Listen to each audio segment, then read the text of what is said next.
drink and I know things. That's what I do. Welcome to Drunk on Dragons, where we have a drink and we discuss each episode of House of the Dragon. I'm your host, Jamie G. Esquire, the fifth Lord of the Strong Wine. And I'm here with our master of coin, Jay Scratch, and the protector of mountains, Magnum Mills. And we're going to break down the latest episode titled The Green Council, which is the penultimate episode of season 1. Kind of a big deal, guys. I'm kicking us off tonight, enjoying a just real easy drinking beer. Had a big weekend, NFL football. It was like a lot. So today I'm having a Sam Adams Fest beer, very smooth lager, and it's just hitting the spot, man. A lot of strong wine this weekend. That's why I'm Lord of the Strong Wine. But tonight, nice, easy drinking lager. Man, I feel like we should have taken sides, right? We should have had like black drinks or green drinks. And I guess this is like the greens episode. Should have been drinking that green shit. So apologize to St. Patty's Day. I just don't have extra food coloring laying around to put into my Coors Light because I must protect those mountains. Thanks again for checking out Drunk on Dragons. Find us wherever you get your pods by searching for Drunk on Dragons, Spotify, Apple Podcasts, Google, all the good ones. We're there. We're also on the social medias at Drunk on Dragons on the Twitter, the Instagram, but not the Facebook. Just fuck the Facebook. And you can find our YouTube channel at JoeBlowFootballShow.com. You know, guys, I haven't changed since yesterday. I'm feeling lucky in the white and black from Sunday, and I'm sipping water today because I know that Joe Blow, we're filming Joe Blow tomorrow, and I'm gonna have to put together a drink and happy hour, and our drink for libation station is going to be pretty strong tomorrow in victory form. So today I'm drinking a nice cool aquapana water. Jay Scratch. And I gotta tell you guys, aquapana is like drinking silk, guys. You're down there on the street of silk, drinking silk, wearing silk. So you are one smooth motherfucker, if I don't say so myself.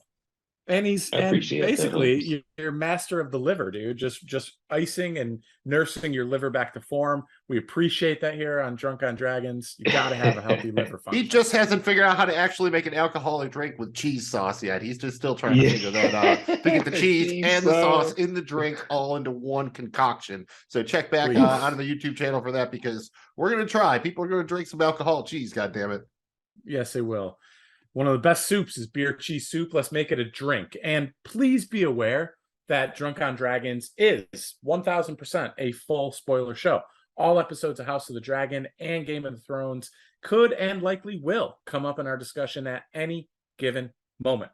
We might occasionally bring up the book spoilers, but don't you worry because we're totally fucking awesome. We'll give you a heads up before doing so. You're welcome. And if you didn't know, well, shit. Now you know. Now we know. And knowing is half the battle. And this was The Green Council, episode 9 of season 1 of House of the Dragon, originally aired Sunday, October 16th, 2022. This was directed by Claire Kilner. This is the third episode of House of the Dragon she has directed this season after King of the Narrow Sea and We Light the Way. Written by Sarah Hess. This is her second writing credit on House of the Dragon after The Princess and the Queen. And the short plot synopsis is, while Alicent enlists Cole and Aemon to track down Aegon, Otto gathers the great houses of Westeros to kiss his ass. To affirm their allegiance. Before we get too deep into our cups here, let's give our initial overall thoughts and feelings about this episode.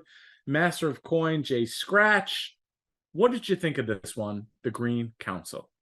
I have my reservations about this one and the last one only because I felt like, I don't know, maybe I felt like the time jump kind of made things, even though it was going quicker, it felt like it was slower for some reason, or that just not a lot happened. Clearly the end is like an explosive ending. So, I thought it was a pretty decent episode. I think we're getting to it. The last episode's going to be the binger before we actually, season 2, we're going to get into the real meat of things. So, this is just the prologue. For me, I'm kind of there with you. Like, I thought it was interesting the way you kind of got to see Otto just immediately like come out and have been doing all the things we suspected he was doing all along. And you kind of saw, Alicent be slightly taken back by that, still wanting to try to do the right thing, but really being guided here by what she believes King Viserys told her to do, right? She just has the wrong, it's like suddenly she just fucking forgets there's not just one Aegon anymore. What about your fucking, your nephew or whatever? But anyways, I liked the episode. I wanted a little bit more, but the way it ended and the preview heading into the next one, I am really pumped for the season finale. So I thought it was kind of cool the way they set it up. It was slower in the fact that not a lot happened, but when you think about it, a lot of shit actually happened in this episode.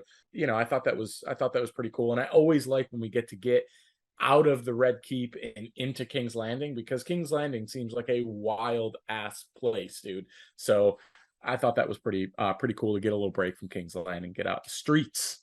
Actually, the streets were really impressive. That's one thing I will say for this episode. They did some of those spectacle shots when you go down to the Street of the Silk, to Flea Bottom, to the Dragon Pit later. There are some really fucking impressive shots that both took a lot of extras, a lot of digital effects, like bringing that all together. I thought they did an amazing job. Again, probably another episode that struggled with the pacing a little, because it started off and they were definitely aping the Winds of Winter, both from Ramin Djawadi's score and the way it kind of opens empty and quiet like it does on the Sept in that episode. So you're kind of expecting a big blow up, and it just kind of like, it's an edging episode, right? Like, you don't even know it's an edging episode until the end when you get the climax, and you're like, oh, I didn't even think we were going to get a climax at this point. Like, I just thought we were going to be edging forever. And there's nothing wrong with that. They just made some interesting choices to focus so much on, like, there's a foot thing, there's like an infant fighting, a child fighting ring. There are so many just odd choices. What I took away is that they're just trying to clearly give us some characters to root for and some characters to work against, by like, just, they made Aegon like fucking cartoonishly bad and evil at this point. Like, it's like, you thought Joffrey was bad? This dude has his own bastards like fight each other like in a ring, like sharpening their teeth and sharpen shit. their nails. Yeah, just wildly fucked up. I mean, interesting choices. You give them credit, like maybe they were just for shock value, but these are interesting choices. And I think the episode has probably been a little bit divisive, because this isn't really a book spoiler, but just like that end, that doesn't happen in the book. So I think that's one time, sometimes you see some of these things all of a sudden get these negative reviews. And I think it is probably some book readers kind of like, hey, wait, man, WTF, that doesn't happen in the books. But I think it is interesting, gives Rhaenys more to do, and she's really struggled to have anything to do except have the same conversation with Corlys over and over again. So I like that it seems like she's finally going to get to some work here. And the episode opens not too long after episode 8 ended, and Viserys' attendant finds him, and he tells Alicent's servant, Tala, that Viserys is in fact dead. Tala lights a candle and tells Alicent. Alicent then tells Otto about his death, and that she heard Viserys say that Aegon should be king. And before we get to the Green Council, any thoughts on this opening scene?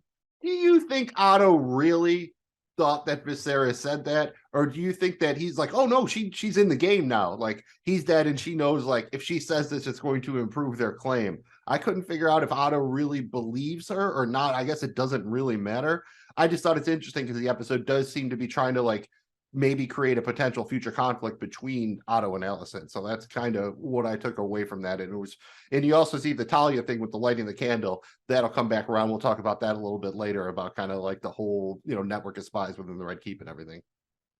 Yeah, I mean, that was what I was going to touch on. I think I'm more interested. I'm not necessarily interested in the conversation that like Otto has with Alicent as much as I'm interested in what Talia knows, and like, and we know she's working for Mysaria, but like how, like, what's the thing? Are they working for the Clubfoot, or are they working for Otto? Like, who are they working for? Who's the spider?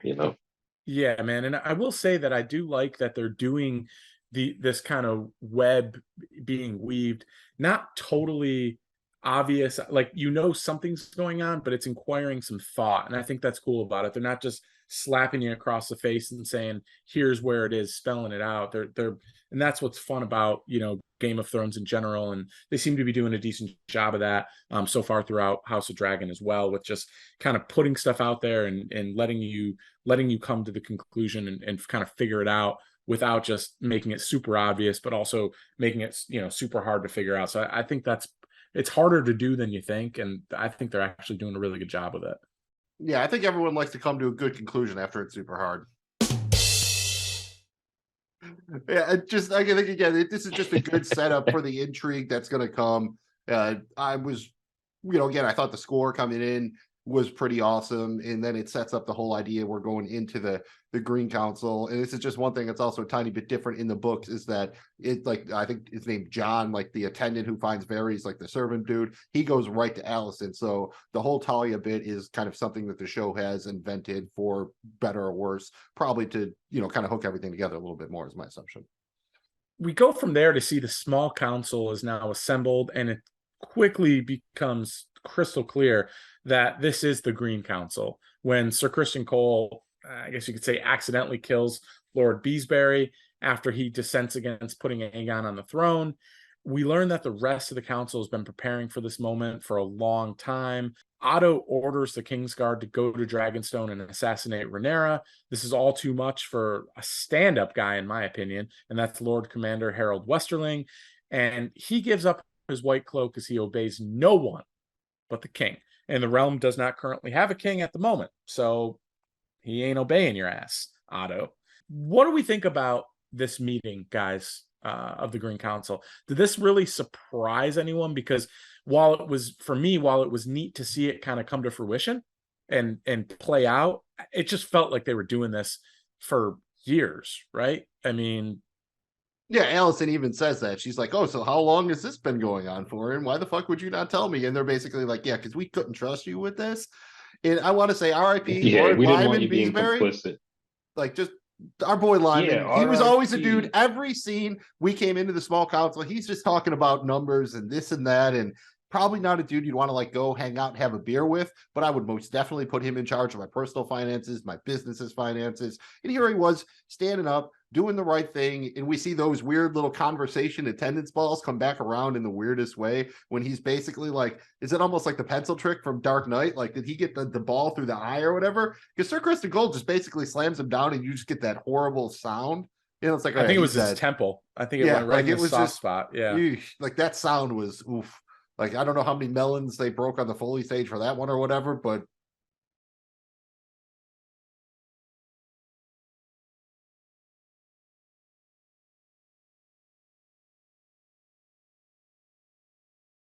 and that was a little bit of I have a little bit of an issue with Sir Criston Cole. For one, he hasn't, like, and they've done this with some characters, but the fact that he looks exactly the same in this episode that he did in the first episode is kind of like, like at least with Daemon, they've changed his hair up and shit, and they've done different things. I don't like that they've kind of kept this guy exactly the same. Second thing here is, does he have authority to kill a member of the small council? Like, who exactly is he? That was a little conflicting to me, that there wasn't nothing happened with that. It was just like, oh, okay, you just killed our dude. The same Criston Cole that beat a dude to death at the fucking engagement ceremony or the wedding ceremony or whatever the fuck that was. Yeah, dude, he might be like, he's Steven Seagal, man. He's above the law. He's like that evil dude. What was it in the South Park episode where like the record company guy sued Shep or whatever? They have to have Shep aid. He keeps running around like, I am above the law. That's all Criston Cole does, is talk about how he's a virgin and he's above the law. That's all the dude does. Does not sound like a good time at parties. Did you think that, and I don't want to get too much into predictions, but just, did you think that Alicent was going to go along with this, or do you think she was going to do the right thing? Because this clearly feels like fake, right? Like they're just stealing it. Like this is basically theft. I think at one point, like after the dinner, they had reconciled. Maybe the kids hadn't reconciled, but they had reconciled. And then the confusion that she had with Viserys, kind of last words, if you will, that convinced her otherwise. So from that point on, she was sold. So I think at first that's why they kept it under wraps, because they didn't want her, but one, spilling the beans, and two, like not being all in. And now she's all in. So, well, think about it this way. If he had just died and they heard about this, but she hadn't told Otto that, oh yeah, he said on his deathbed that like he wants Aegon to be king now. My guess is they all think she's full of shit, but it was like a virtual signal thing, kind of, right? Like she's like saying it, so they're like, oh, we can bring her in now because she understands like this is what she has to say to give us the opening to like somewhat kind of legally make this happen, or at least give us some pretense for doing so. So I think they're kind of surprised when they come in and like, wait, you just said like he named him before he died. Like, why are you fighting us on this? Aren't you like with us? Why would you make up that shit about him naming Aegon king? You know, just again, they're kind of overplaying the sitcom trope here about the game of telephone or what have you. It's not the greatest thing, but again, at least it makes Alicent a more sympathetic character. And you can see that they're pretty obviously trying to set her up as like, she's the good one from the Greens that you can root for. And Otto is very obviously the bad guy.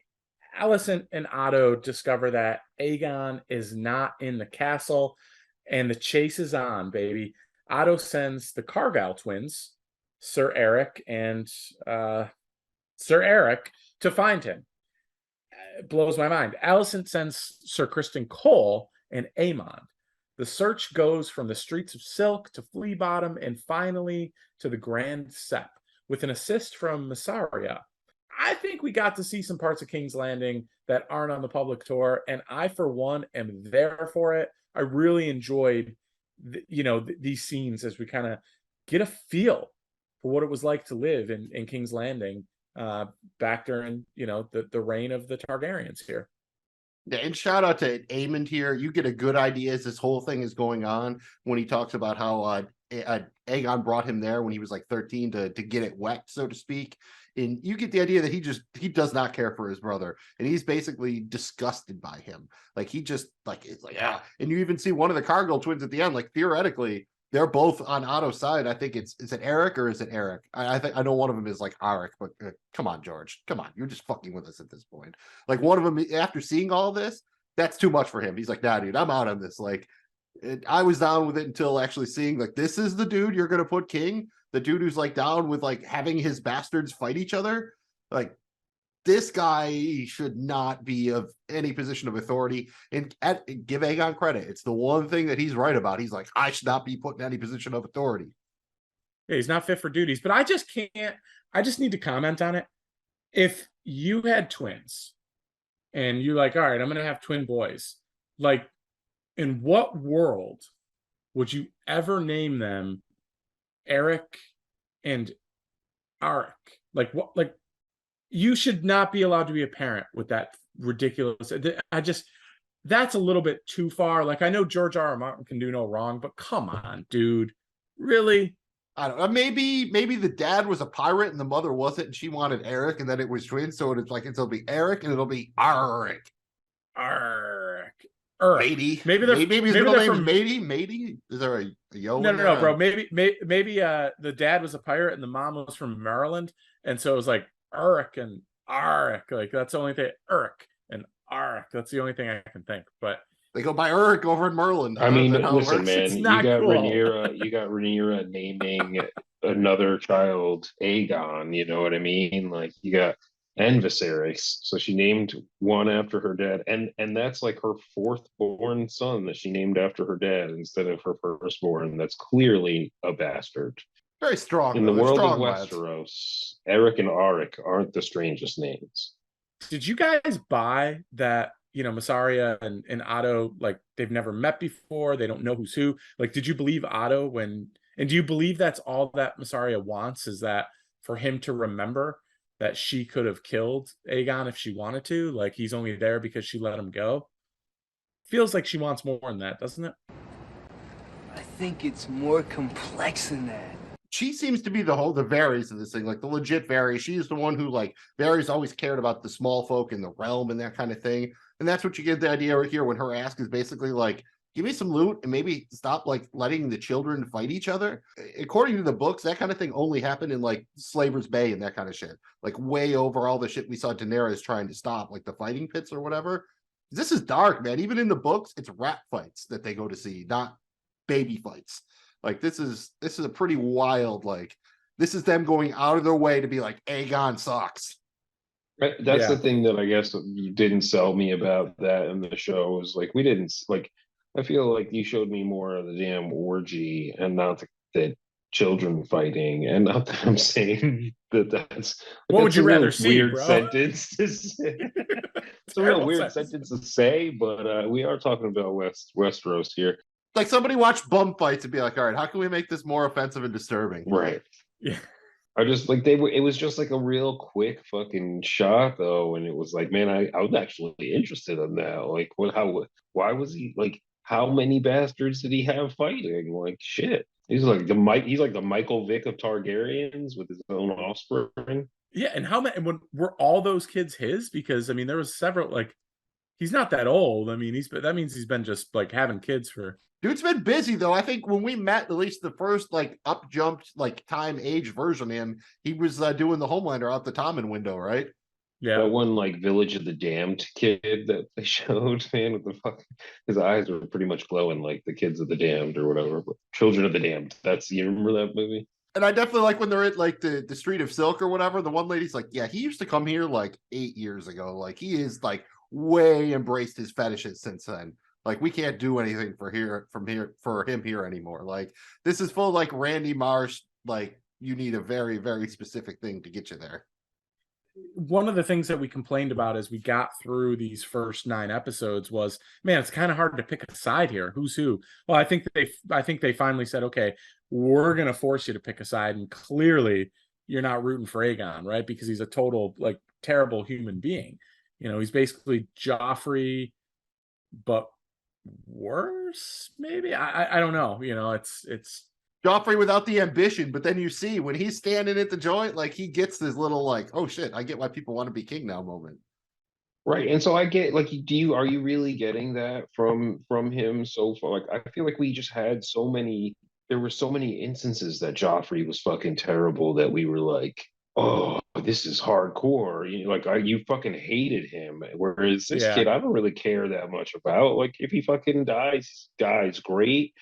I bet you next season he's a bigger part of like this assholery of this war between them. You know what I mean? And that's what makes you really fucking hate him, like Joffrey. I feel like we remember like the first fucking episode, Tyrion slapped fucking Joffrey in the face like 3 times for being a little prick. You know what I mean? Like that's the kind of shit. Like Yeah, we saw Otto do that a couple episodes ago when Aegon was like all drunk out on the steps, and Otto just like grips him up and like, yo, dude, you need to get your shit straight, man. But that's pretty much it. It's the only time we've seen, like, even his mom walks in on him, you know, doing the thing out the window, and she's like, you suck, Aegon. That's all she basically just tells him is like, yeah, I barely like you, but you're supposed to be king, so fucking suck it up. It's about all the parenting Otto gave her, so I guess it's kind of one of those things where goes around, comes around a little bit. against Joffrey's a really good comparison. I feel like I'm not sold on that character yet. Yeah, Like, Aemon feels more of the know, pure Joffrey personality as far as like borderline Yeah. psychopath, like incredibly Right. sadistic, machoistic, that kind of thing. But he's also way smarter than Joffrey ever was, because Joffrey was pretty Also, much a is fucking it idiot. tough is it really ridiculous to say that I feel like I like just off of just a viewership, I feel like I have more of a connection with Aegon than I do with was it with Aemon than I do with Aegon? A little bit. I think Aemon is just supposed to feel. I mean, he's just cooler. I mean, he's got the eye Right. patch. He took the big dragon. Yeah. Like this That dude, eye like patch actually makes a sacked difference. up Mills, when are you addition. going to bring that back? Yeah, Aegon is just like hiding, basically, right? Like it's even what he's The eye doing here. patch He's adds legitimately hiding viewership. from the throne. Agreed. We had somebody wear an eye patch once. Maybe that person should wear it again. Yeah, you really like having depth perception. I'm telling you, depth perception is pretty awesome. Well, guys, Otto is certainly keeping busy in this episode. He tries to keep the news of the king's death under wraps while having various lords and noblemen swear their allegiance to Aegon. Lord Merryweather and Lady Fell refuse, and they're taken away. Lord Caswell reluctantly bends the knee, but Otto has the king's justice hang him anyways. Otto is just, basically admits to Alicent that he's been manipulating her, but she's the queen now. And, would she have had it any other way? Like, would she have wanted not to be the queen? So what do we think about Otto and his work to consolidate support for Aegon here? I mean, this was premeditated shit. He definitely had a plan, right? For when this moment came. Yeah, and he got me for a minute too. That one moment when he got kicked out of being hand and he like has a conversation before he leaves the city with her, and he really genuinely seems to care about her and everything. I was like, maybe I judged this dude wrong. Nope, he fucking got me. He's definitely been scheming from the beginning. First impression was the right impression. Shame on myself for falling for the banana in the tailpipe there. Otto, you're a bastard, but Reese iPhones, you're having fun, and I hope you don't kick the bucket too soon because you're a pretty good bad guy. You're our best, like, you know, they're going for the Tywin Lannister thing, but I think they're getting a good portion of the way there now. Yeah, Tywin. That's a good. He is kind of the Tywin-esque. You know, even Allison says it like can't justify murder like to make it happen, and he's like, well, you got to crack a bunch, crack a couple eggs. Basically, is like the idiom he kind of is really like fucking fucked up. Like it's just like you got to kill people to make this shit happen. You can't make a Tomlet without cracking a couple Gregs. Yeah. Oh my god. Sorry, I'm in the middle of Succession right now, so I had to fucking. But Gotcha, anyways, I digress. gotcha. I digress. Also, Lord Caswell was dying from the moment that he greeted Rhaenyra at the gates. By the way, he went out. He was the only person that greeted her at the gates, and he was dying from that moment. That's what Otto had in his head. Does this kind of feel Lannister-ish, right? The way Otto Hightower is kind of handling this, it feels very Lannister-ish to me. And it's interesting because you have a Lannister sitting on the small council, and it's kind of like, man, this feels like where they got that shit from, right? Because I mean, this totally seems like something a Lannister would do. Well, and the comparison of Alicent to Cersei could be made as well. Like she's Yeah, married to this person she doesn't want to be married to. She drinks, we haven't seen her drink a bunch recently, but she's, and she's the queen regent. So like there's a bunch of comparisons you can draw there as well. Do you guys think, speaking of Alicent, do you think we'll get to a situation, a point here in the show where her and Otto are like working against each other and maybe enemies for a bit? Maybe, and I think that really, if you're going to compare Alicent to a Lannister, I think Jaime's who they're going for. They want to kind of start her out in this ambiguous place or whatever, then kind of make you root for her and then see what happens. Maybe they'll do the thing and they send her back to the Hightower side at the end. Maybe she comes back towards Rhaenyra or whatever. But I think they're probably going more for a Jaime Lannister vibe than a Cersei vibe, I think. But yeah, I think they're pretty clearly here making the idea that if there's going to be conflict within the green, so to speak, it's probably going to be between Alicent and Otto. And they start that here with the race. And that's probably the other problem with the episode is like there's this whole race of who can find Aegon first, but it doesn't really matter. No matter who finds him first, it still ends with Aegon on the throne.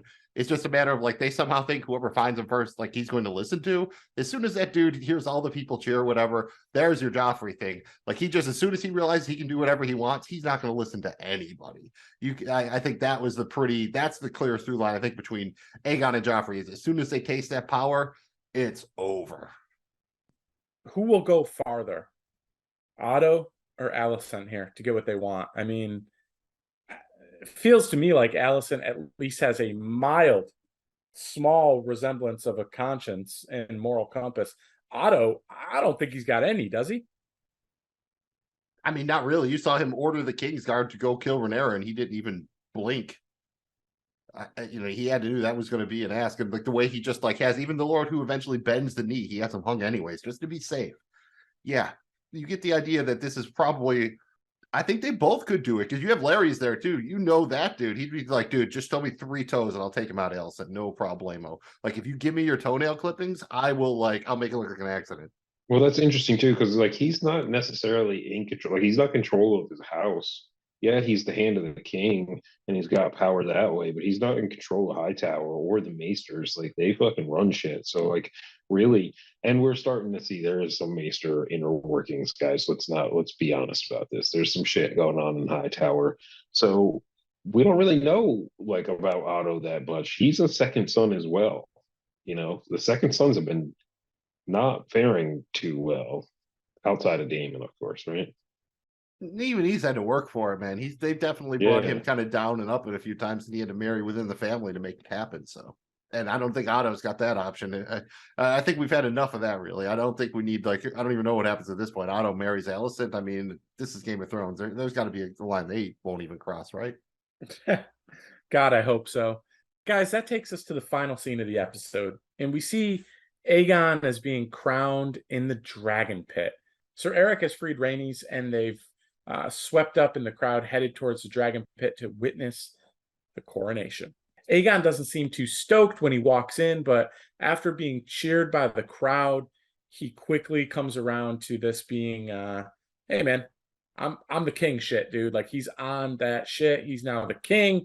That's a big moment for anyone. However, his jubilation is short-lived as Rhaenys bursts through the floor on her dragon, Malaise. Rhaenys has them dead to rights here, but elects to not burn them to a crisp, but yet give a death-defying dragon scream. Could you imagine what that smelled like? I mean, that just was like, whoa. And she decides not to kill a defenseless mother and her children, and she flies away.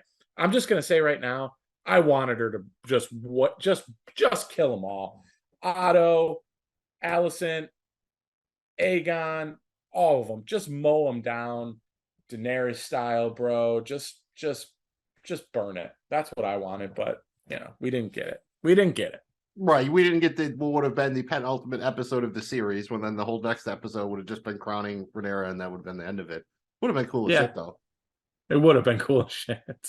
But then I guess I don't even know, like that would have been better if they shipped like Aegon had like secretly like left before then, and they were crowning Aemond, and then like he has to come back 10 years later, another time jump for secret revenge or something, like some Count of Monte Cristo shit or something. I don't know. I'm not gonna lie, I fully expected somebody to die in that scene, though. Like somebody. Well, a lot of small folk died. Yeah, Rhaenys like she definitely probably took out like at least dozens of sleeves. small folk there. Like people died when that dragon came through that. Like we wanted. Well, Magnum Mills, even you thought maybe one of the sons of someone was going to die, whether it's whether make the stakes higher or something. Yeah, because that's really what's going to kick this thing off, and that's kind of why I thought. It surprised me when I realized that, oh no, they're not even going to go to Rhaenyra or Daemon this episode, that they're just keeping it here, because then how do you create the conflict? And that's how they tried to do it, between Alicent and Otto. And it kind of made you wonder, like, what exactly, like I said, it was all edging, and it made you think, oh, that maybe the episode's just going to end. It's kind of just going to be he's crowned, and stay tuned next episode to see the other part of, part 2 of this episode, basically. And yeah, when she was getting like, she gets broke out in Eric or one of them Cargill motherfuckers, when he's telling her like, oh, don't go for your dragon, they're going to be expecting you there, and then like the whole crowd is just pushing her towards the dragon pit. I was like, okay, so she's probably going to get her dragon back. But then I figured maybe that would be the final scene, like they hear the dragon kind of like fly away or something like that, and everyone looks. I did not see like bursting through the floor like, what's up, motherfucker. I did not, like, that was pure like Dokes on Dexter right there. That was definitely like, surprise, motherfucker.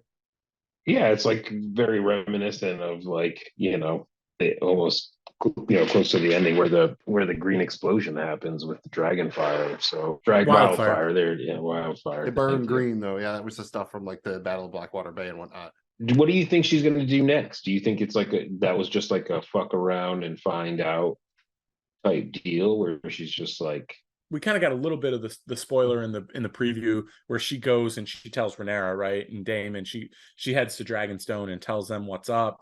I think that was more so her saying, I'm not part of this shit, right? There will be a rebellion. This isn't going to go as easy as you wanted, and you're going to have to deal with me too. And I think that was more so than anything her kind of drawing the line in the sand and say, I'm somebody. You're not going to be able to just keep me locked in my room in the castle and just shift the future of the realm without me having to say something about it. So I thought that was pretty cool. To be honest with you, the scenery and how this thing was filmed was awesome, dude. All those people coming in, like the sound of the crowd, seeing kind of the outside of it and then the inside, and then obviously the up close on the dragon. Really, really, really cool shit. It was the only dragon we got all episode, but man, it was a good one. Yeah, I will say, I think in that final scene we were supposed to take something away that was a callback to the Rhaenys and Alicent conversation, where Alicent goes to see here and talks about, you really should have been the queen, and they won't let the women sit the throne, but we can really run shit just by kind of making the men do what we want or whatever. And she kind of leaves it, and she's like, all right, well, stay up here and like ring the bell when you made your decision. And I think like you kind of see the way the camera cuts from Rhaenys to Alicent and back again. I think that was her being like, all right, I've rung the bell, you have my decision. Because they even talked about like how big of a deal it would be to get her and House Valerian and her dragon on their side. Like that might have sealed the deal. her going over to Rhaenyra basically makes it a bit more even match.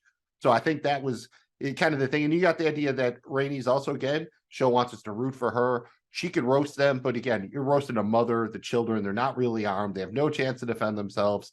That's not very heroic. And despite the fact that it is Game of Thrones, House of the Dragon, it's a show that lives in these gray areas. You can't have everybody be just the worst.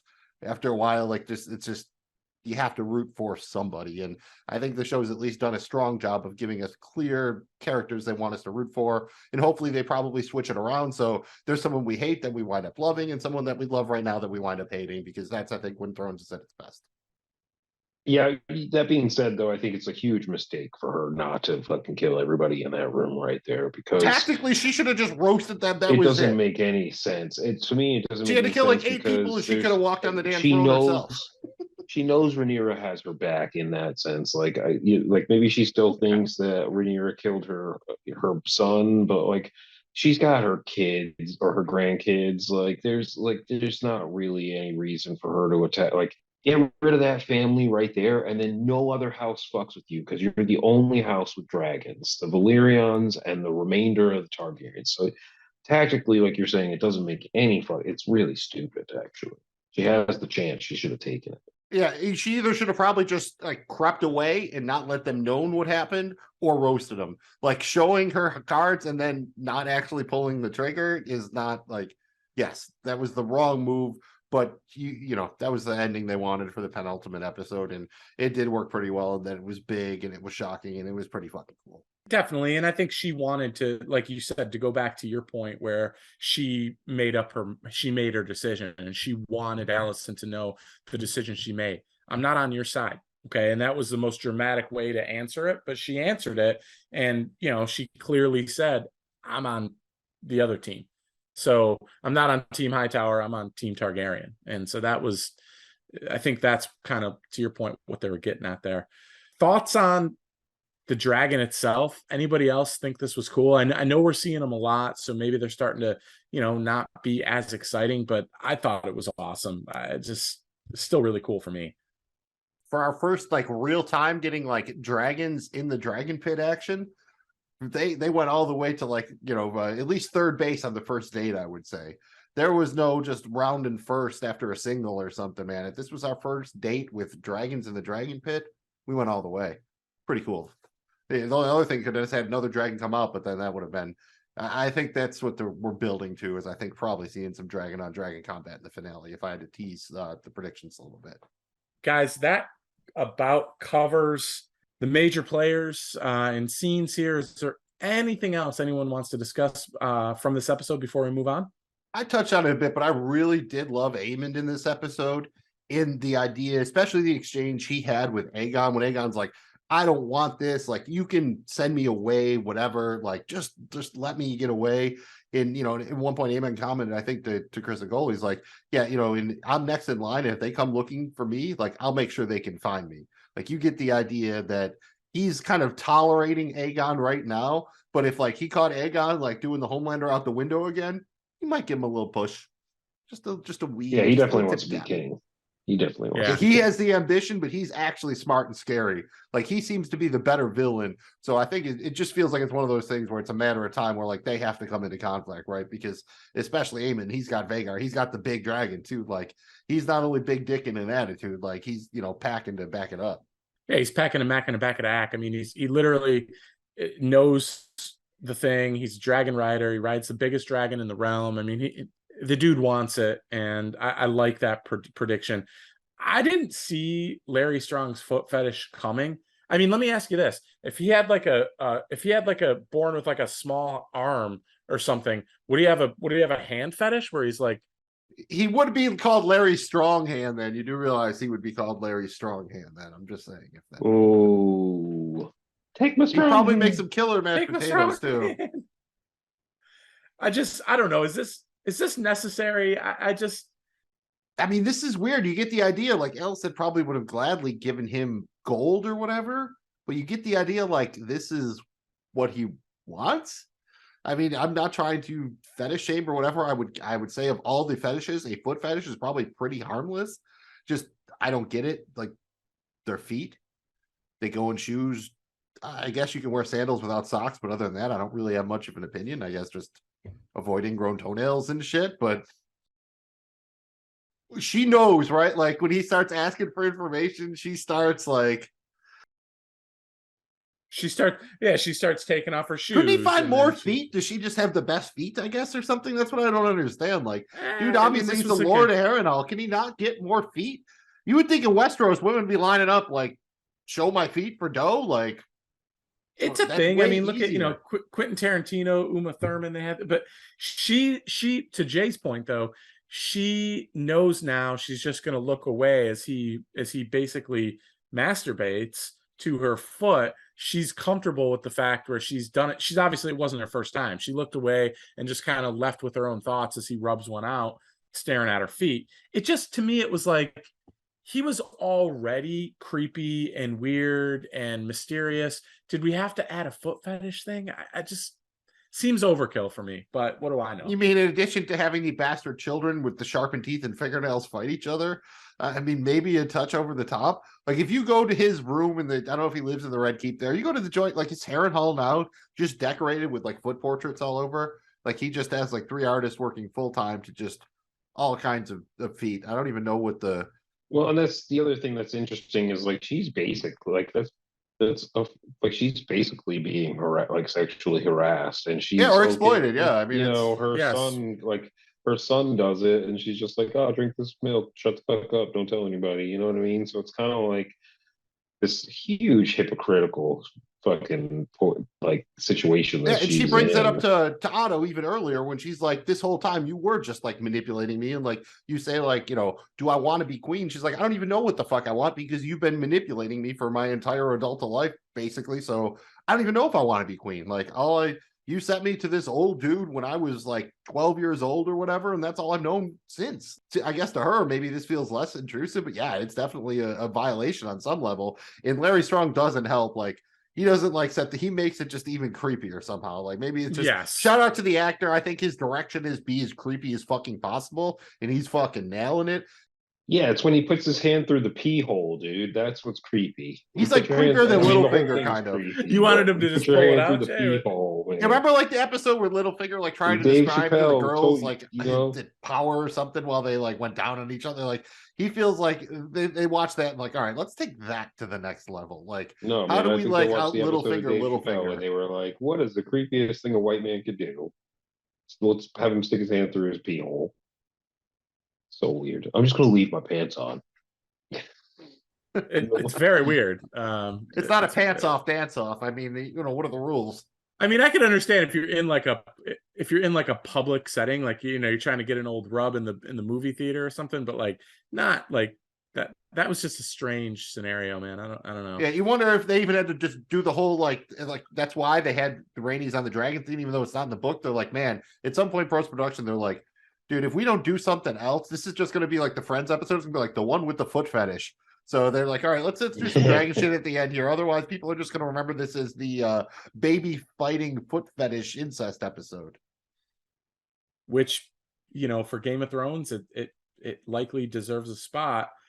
I guess one big thing that we haven't really talked about, no Rhaenyra, no Daemon this episode. Were we okay with doing, again, like a long runtime here? You have another hour-long episode.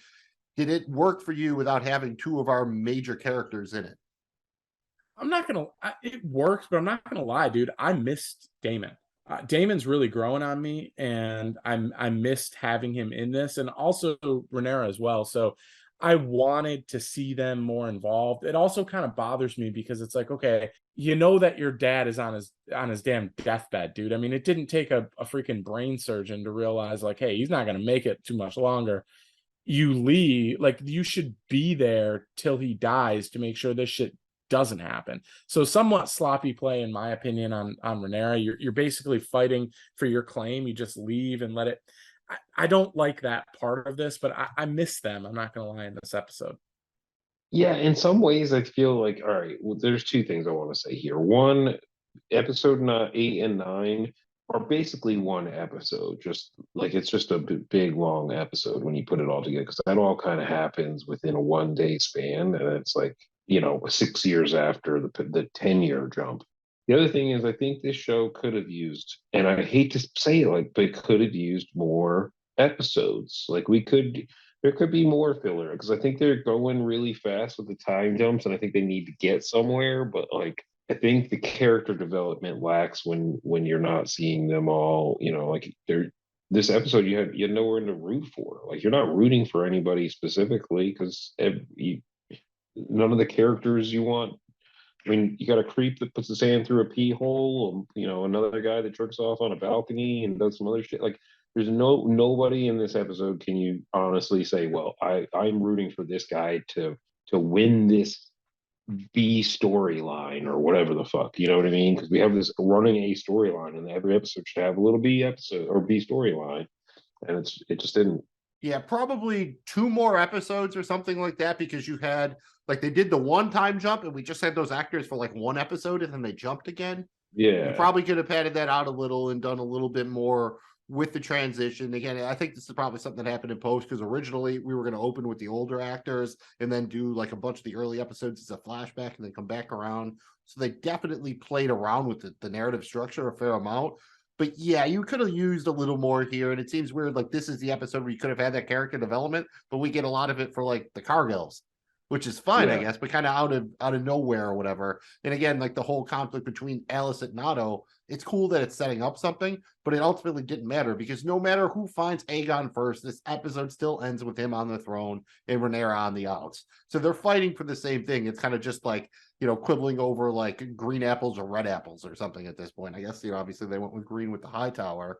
But yeah, there were certain moments that definitely, especially when like someone like Aegon, it's hard to make him anything other than like a cartoon villain. Like, I think they did a good job with Aemond, but maybe that's just because he got a cool eye patch, and like I think the actor just like he's got that just quiet kind of like authority, and he, great writing or what have you. But to get, and like in Helena, like we have like no context for her. Aemon married his sister. They have twins. She has prophetic dreams, and we barely even mention her. Like, that's how much the show is going on. It's a wild point, man. Sure. Yikes.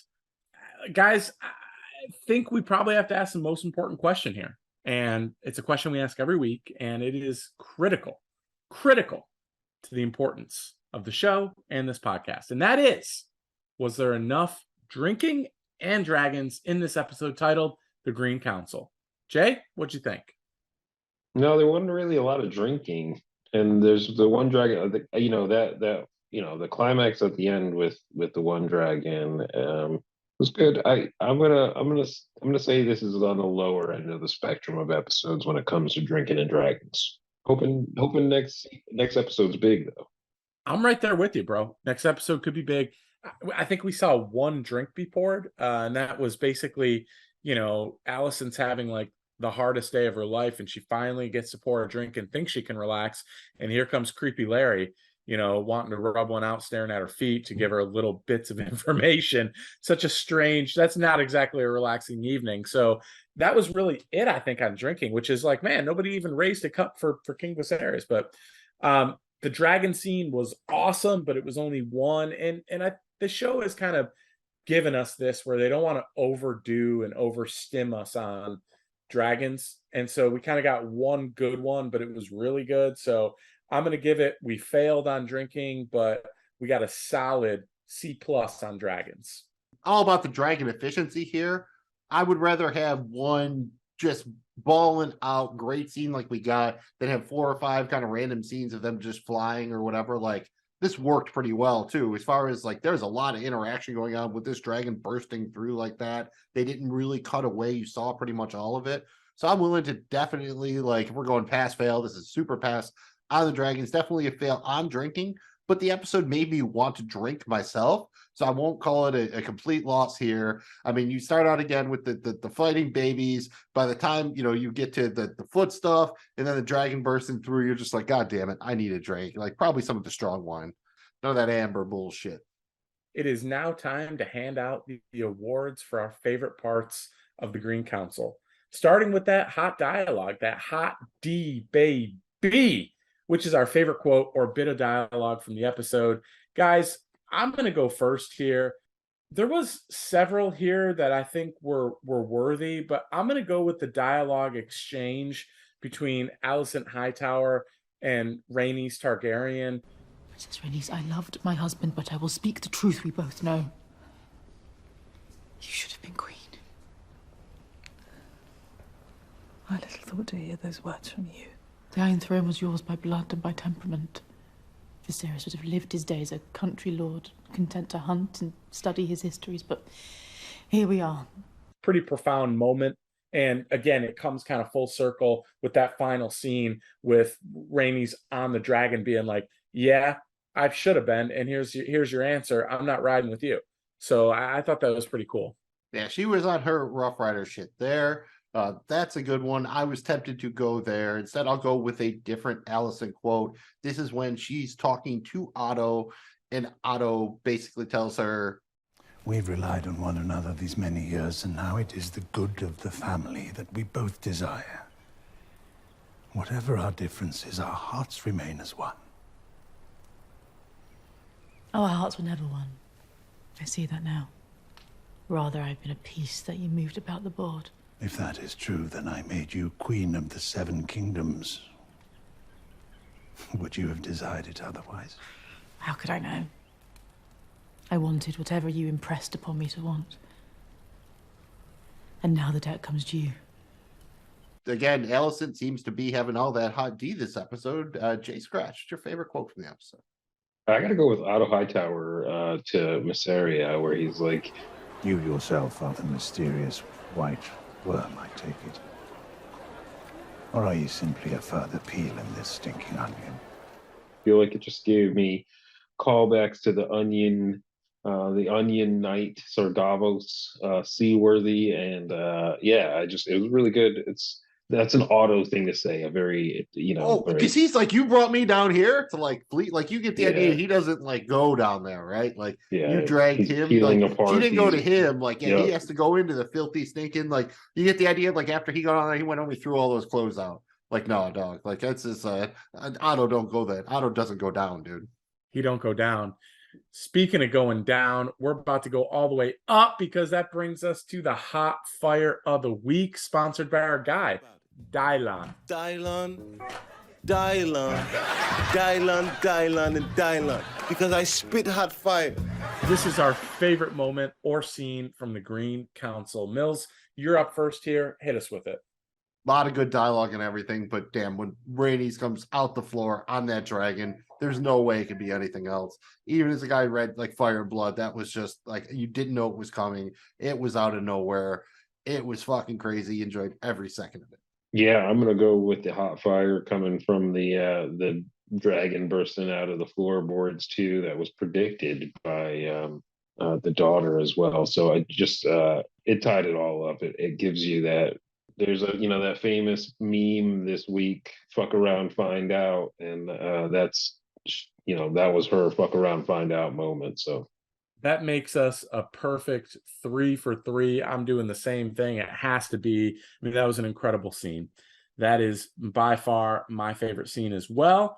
And this is House of the Dragon, but everybody is obviously still playing the Game of Thrones. Now we have to decide on our player of the week, the episode MVP for episode 9, the penultimate episode titled The Green Council. Jay, you're up first here, bro. Give us your MVP. Guys, I hate to say this, but I'm gonna go Kristen Cole. I'm gonna say he's the MVP of the week. He's made bumps. He's able to kill fucking just straight up heads of council, dude, and no repercussions. And he is about to become, the next king, the next leader of the King's Guard is from what I understand. I mean, for all intents and purposes, he's going to be the next leader of that branch of the military. So dudes went from a little fucking measly guy, fighting in Dorne to head of the King's Guard. It's crazy. MVP status. Like Bone Thugs, he is creeping on the come up. I was very tempted to go with Alicent here because she at least seemed to be involved in a lot of the best parts of the episode. But you know what? I'm giving up for my man, the Lord of Coin, Lord Beesbury, because he stood up for what mattered. Like, he had to have known, like, this is a smart dude. When he said, like, no, like, this isn't cool what you're doing in that room, he had to know he was basically signing his own death warrant. He did it anyways. Also, honorable mention to the lords who stood by their claims for Rhaenyra and for the former head of the Kingsguard, Lord Commander Harold Westerling. You are in the books. He's like dead before all this begins. So this is kind of wild that he's still alive. He's a total wild card right now. Love it. But I like everybody who stood for their principles here, starting with my man, Lord Beesbury, who, you know, make all the strong jokes you want. He stood strong to the very end. Yes, he did, and very honorable MVP, certainly worthy of it, guys. I like both of the directions that you went. Look, it may be short-lived, but I hate it. But I'm going to give it to Aegon because the dude was literally a complete disaster. Just, you know, drunk, slutting around town. God knows how many, you know, cases of syphilis he has. I mean, this is just he's doing terrible debauchery that's just not even like cool. And yet he ends this episode holding up an iconic sword as king with everyone in the episode cheering him on. Now, he's got a major enemy, but he lived through it. He is king. And the way this episode started to how it ended, he's sitting on the Iron Throne, at least for now. So I'm giving it to him just this week, and we'll see what happens next.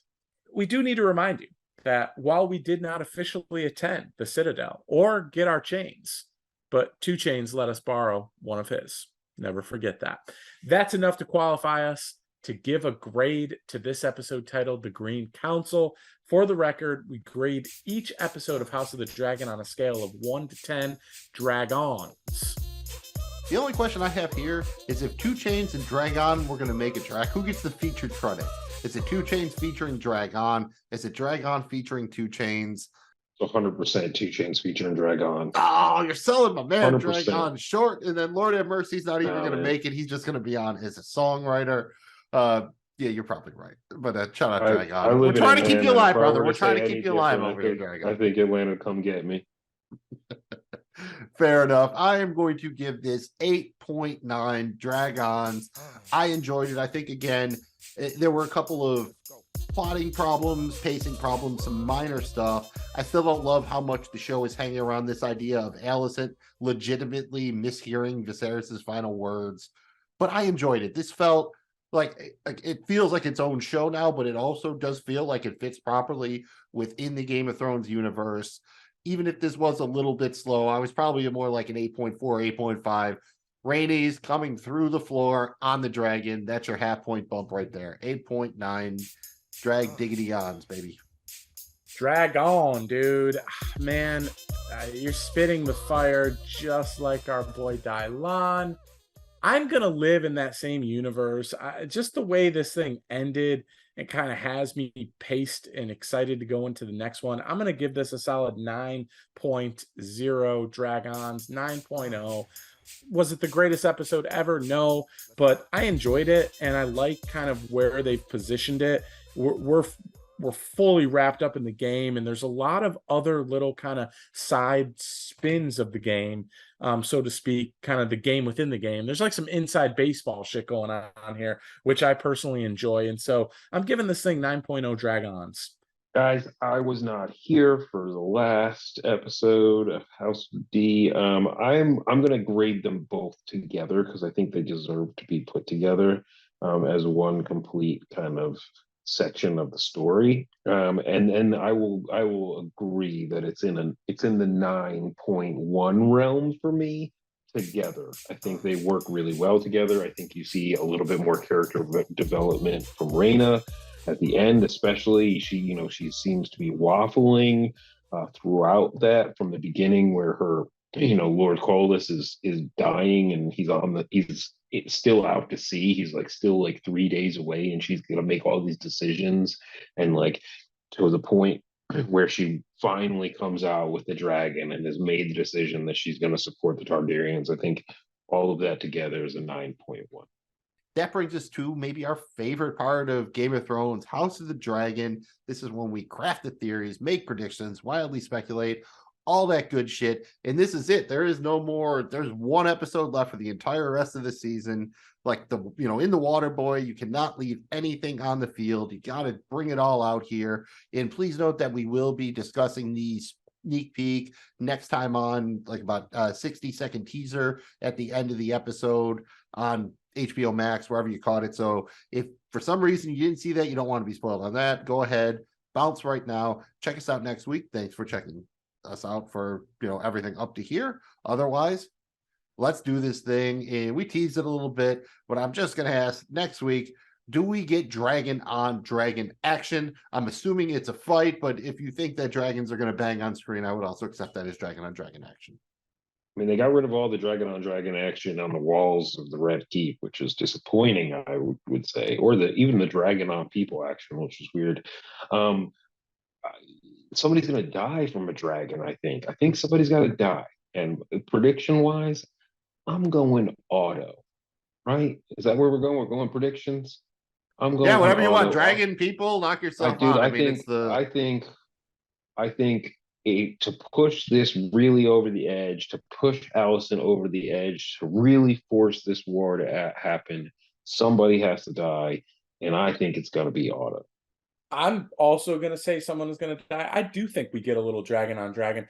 I think someone's going to die, but I think it's going to be one of the kids, man. Either one of the strong bastards of Rhaenyra, or Aemond, or maybe how crazy would it be if Aegon dies? Aegon's not dying. That would be crazy, only because that would be like a red wedding incident where how because he's so important to the plot. You know what I mean? Do you think there's any chance we get the Daemon versus Aemond matchup that seems like it might be coming? Or is that something they're probably going to hold back on? You see in the sneak peek, you see Daemon, he's got to fight somebody, right? Daemon seems like he's ready to start some shit.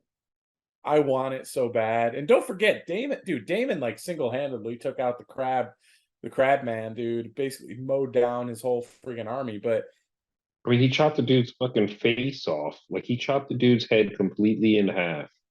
Clean, bro. Yes. Well, he actually chopped the crab feeder's torso off, and then at the wedding, he chopped the dude's face in half. So yeah, he's got a thing for slicing motherfuckers up. I guess that's that Valerian steel. How about Corlys? We keep hearing about him. Do you A, think he lives, and B, if he does, do we see him in the finale? I'm going to say yes. We see that he is alive somehow, some way, come this finale. No, I mean, he's dead.